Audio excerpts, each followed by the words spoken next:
শীতের অলসতা কাটিয়ে আজকে সন্ধেবেলায় একটা ছিমছাম বাঙালি থালি তৈরি করেছিলাম, নিরামিষ থালি। আর এই নিরামিষ ছিমছাম থালিতেই আমার বর যে আহ্লাদে এত গদগদ হয়ে প্রশংসা করবে সেটা ভাবতে পারিনি। আজকের ব্লগটা কিন্তু পুরো দেখো, আশা করছি আজকের ব্লগটা দেখতে তোমাদের বেশ ভালোই লাগবে।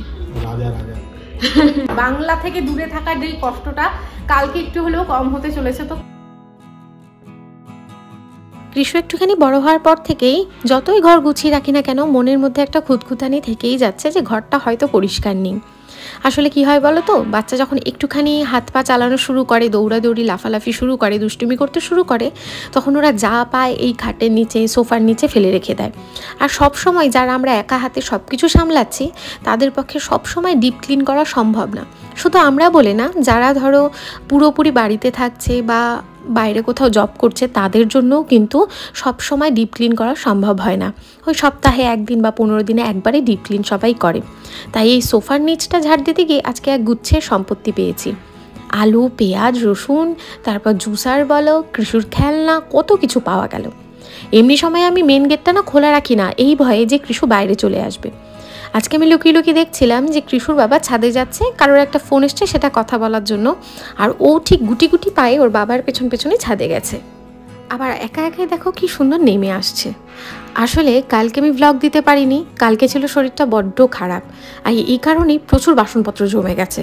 আর তাড়াতাড়ি করে আগে বাসনগুলোকে পরিষ্কার করে নিতে হবে। কিচেন আবার নোংরা থাকলে আমার বড্ড বেশি গাটা ঘিনঘিন করে, খুব একটা ভালো লাগে না। রিকিও আবার অফিসে বেরোবে, অফিসে আজকে একটু লেটেই যাচ্ছে, তবে যাবে আজকে অফিসে। তার জন্যই ভাবলাম তাড়াতাড়ি বাসনগুলো ধুয়ে আগে খিচুড়িটা বসিয়ে দিই। অর্ধেকটা বাসন ধুয়ে আমি কিচেনের দিকটা একটু পরিষ্কার করে নিয়েছিলাম, মানে যে দিকটা রান্না করি, তো সেই দিকটায় আগে খিচুড়িটা বসিয়ে দিয়েছি।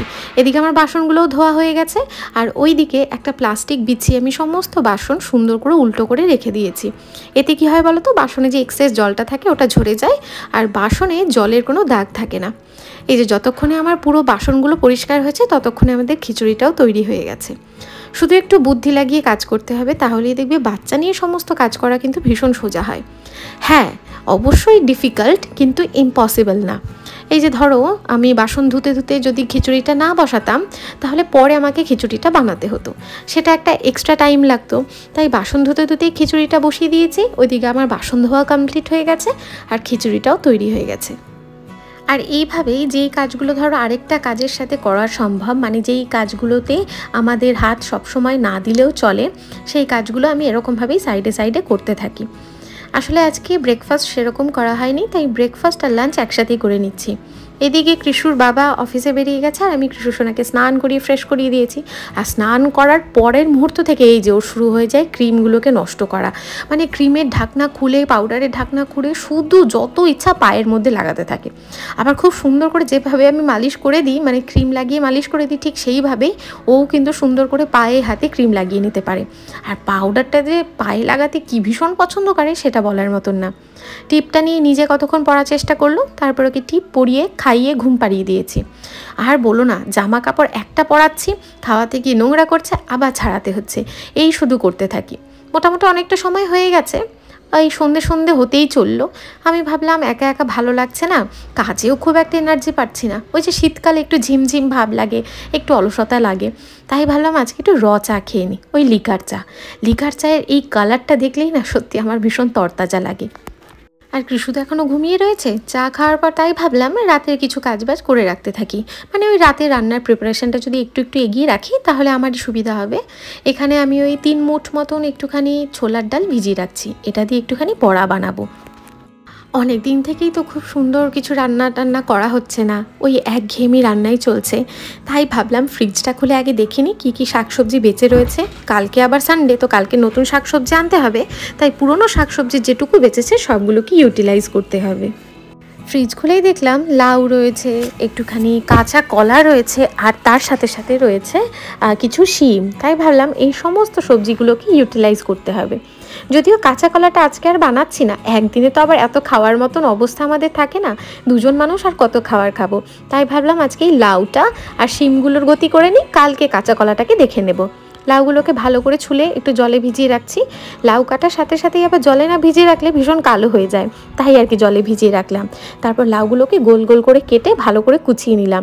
আর এরই মাঝখানে দেখলাম কৃষু বাবা ঘুম থেকে উঠে ফ্রিজের কাছে এসে দাঁড়িয়ে আমাকে ডাকাডাকি করছে। ব্যাস, কাটাকাটি বন্ধ করে ওকে আগে কোলে নিতে হলো, ওকে আগে আদর করতে হলো। আসলে ঘুম থেকে ওঠার পরে অন্য কিছু চাই না, শুধু মাখেই চাই। এই যে কুচিয়ে রেখেছিলাম লাউগুলো, সেগুলো আবার জলে ডুবিয়ে রাখছি, না হলে তো এগুলো আবার কালো হয়ে যাবে।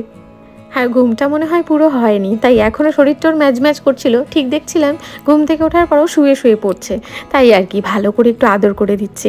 আসলে কি বলতো, এখনও তো বড্ড ছোট, একটুখানি আদর করতে ভীষণ মন চায়। আর ও তো আবার খুব একটা চটকা চটকি পছন্দ করে না, আদর করা পছন্দ করে না। তাই যখন সুযোগ পাই বা ওর মুডটা একটু ভালো থাকে, একদম মনের মতন করে আদর করে দিই। এখানে আমি যখনই সময় পাই কৃষ্ণ সোনার সাথে ধরো বক বক করতে থাকি, ওর সাথে খেলাধুলো করতে থাকি। মানে আমার পুরো দিনের বেশিরভাগ সময়টাই আমি কৃষ্ণ সোনার সাথেই কাটাই।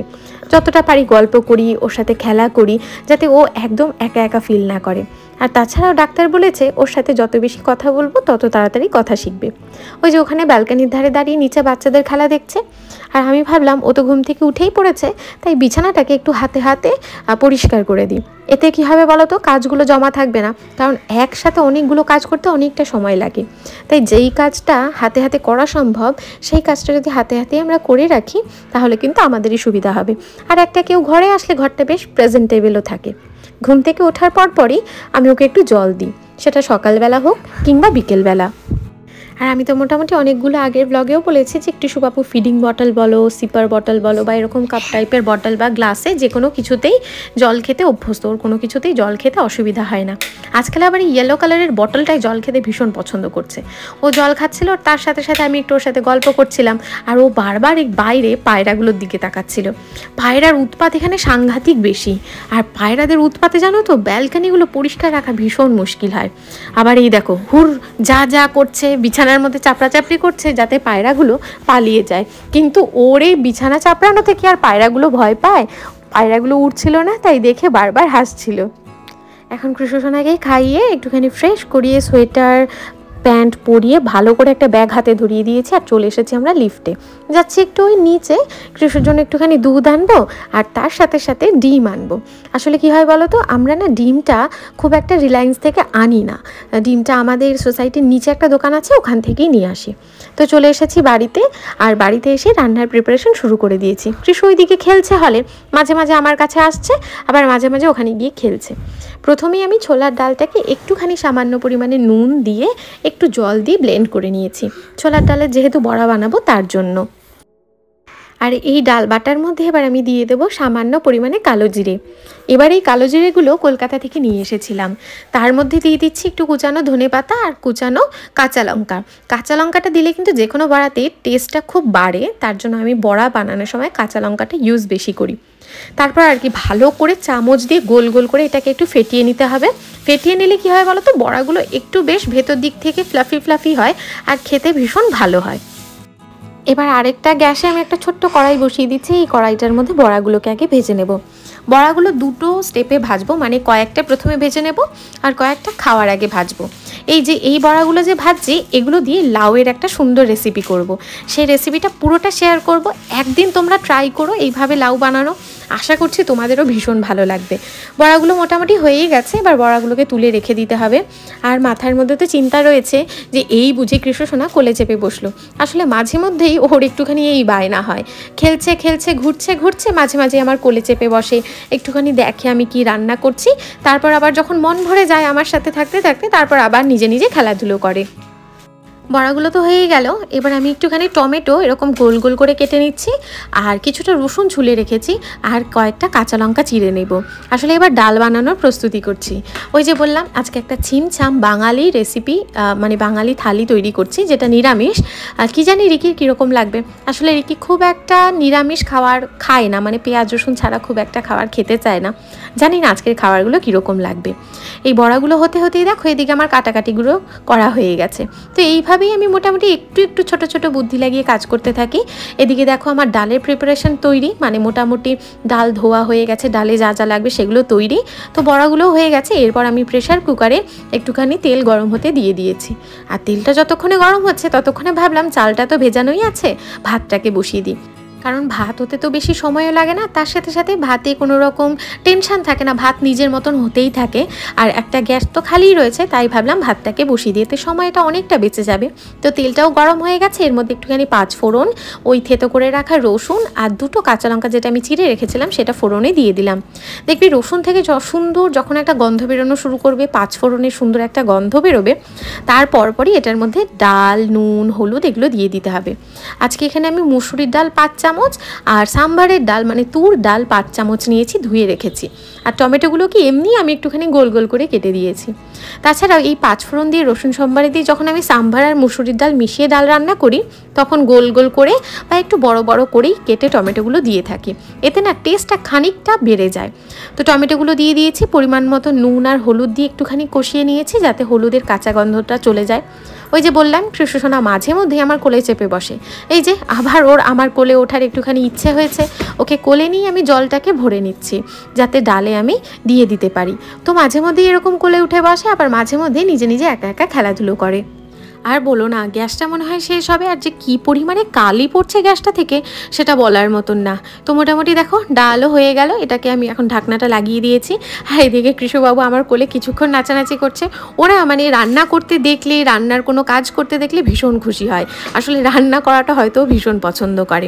এবার আর কি ডালটা ডালের মতন হতে থাকবে, ভাতটা হতে থাকবে, আর এখানে আমি শিম আর আলু ভাজা বানানোর জন্য প্রিপারেশন শুরু করে দিয়েছি। এর জন্য শিমটাকে ভালো করে একটুখানি ছুলে নিতে হবে।